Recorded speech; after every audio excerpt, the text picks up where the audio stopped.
আজ পাঁচমিশালি আহারে আমি ডিম পোস্ত বানাবো। তো আমি আগে থেকে 1 টেবিল চামচ তেল দিয়ে দিয়েছি। তেলটা গরম হয়ে গেছে, পুরো মাখিয়ে নিলাম কড়াইয়ে। এবার আমি ডিমগুলোকে ছেড়ে দেবো। সামান্য একটু হলুদ দেব, দিয়ে ডিমগুলোকে হালকা ভেজে নেব।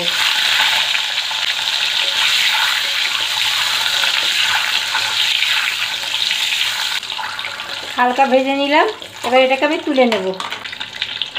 ডিম পোস্ততে হালকা ভাজতে হয়।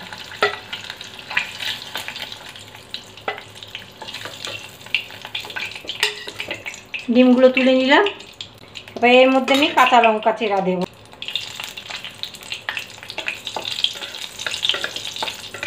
কোনো ফোড়ন হবে না, কাঁচা লঙ্কাটা একটু ভাজা ভাজা হোক। এর মধ্যে আমি 2 টেবিল চামচ পোস্ত নিয়েছি, আর 4-5টা কাজু পেস্ট করে নিয়েছি, আর 2খানা কাঁচা লঙ্কা পেস্ট করে নিয়েছি, একসঙ্গে পেস্ট করে নিয়েছি। এইটা আমি এবার এর মধ্যে দেব, তেলের মধ্যে।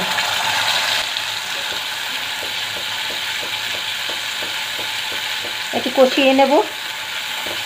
সামান্য একটু বাটি ধোয়া জলটা দেব। এবার একটু নুন দেব, স্বাদ অনুসারে নুন দেব। অল্প একটু নুন দিলাম। সামান্য একটু হলুদ দেব, পোস্তে বেশি হলুদ খায় না। একটু সামান্য লঙ্কার গুঁড়ো দেব, পোস্তটা 2 মিনিট একটু কষিয়ে নিয়েছি। এবার এটাকে আমি বাটিতে ঢেলে রাখবো। এবার আর 1 চামচ তেল দিয়েছি, তেলটা গরমও হয়ে গেছে। এবার আমি এর মধ্যে একটা ছোট্ট পেঁয়াজ ভেজে নেব। এইভাবে দুবার তেল দিয়ে এরমভাবে করবেন, খেয়ে দেখবেন অসাধারণ খেতে হয়। এই তেলটা বেশি গরম করব না, একটু কাঁচা গন্ধ থাকবে সর্ষের তেলে।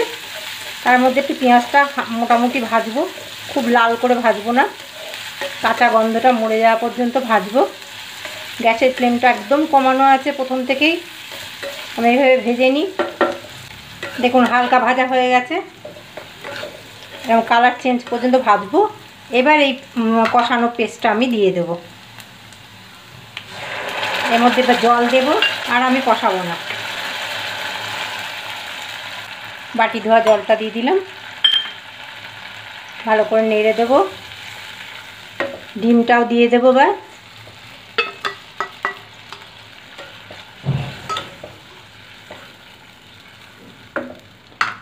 দুটো কাঁচা লঙ্কা দেব।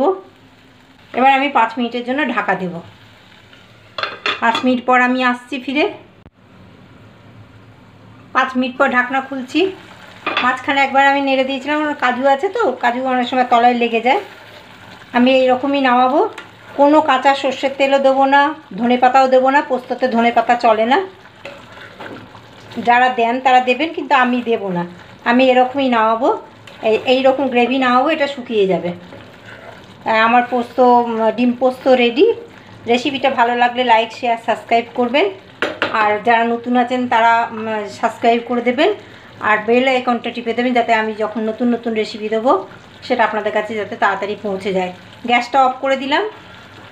এইভাবে করে খাবেন, আর কমেন্ট বক্সে আমাকে লিখবেন। আবার নতুন রেসিপি নিয়ে অন্য দিন আসবো।